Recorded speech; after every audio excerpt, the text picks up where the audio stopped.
When I finally shared with my mom that I was going on the solo trip I dreamed of for years, she said, "That's wonderful, we can all join you." So, I did something my family never thought I'd do. I stood up for myself, and their response pushed me to take a step I should have taken long ago.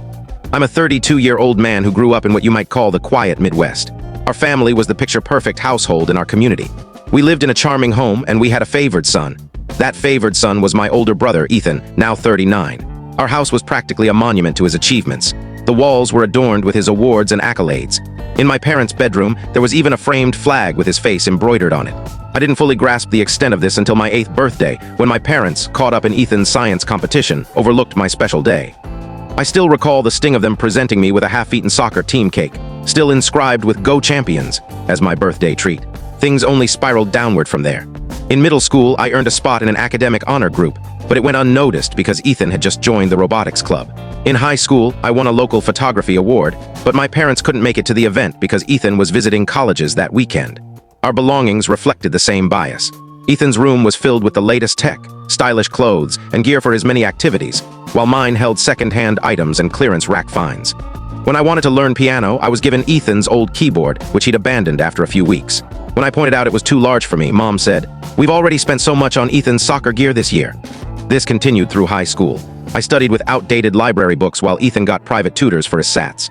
My parents bought him a car for college. When I needed help getting around, they suggested I take the bus. College was grueling. Ethan graduated from a top-tier university with full parental backing, but when my turn came, they could only cover part of my first semester at a state college. "We're still paying off Ethan's loans," they said. "You'll have to manage the rest." I juggled 2 jobs while studying, often dozing off over my notes. Meanwhile, Ethan landed a job through our parents' network. One particularly painful moment came during my 2nd year of college. I'd earned a partial academic scholarship and called home to share the news. My mother's first words were, "That's nice, but did you hear Ethan just got promoted to assistant manager?" My hard-earned achievement was brushed aside in moments, overshadowed by Ethan's career boost, largely thanks to our parents' connections. Then came Natalie, 38, Ethan's wife. My parents took out a loan for their lavish wedding, custom suits, a grand venue, and a 250 guest list. I overheard them fretting about the payments one night, but insisting, "Nothing's too much for Ethan's special day." When I mentioned how overwhelmed I was balancing best man duties with my full-time job, Mom snapped, "I thought you'd understand by now that we don't really care." Then came the twins. Despite still paying off the wedding loan, my parents helped with a down payment for a house near them for Ethan and Natalie. I watched them dip into retirement savings they'd claimed were off limits when I needed college help.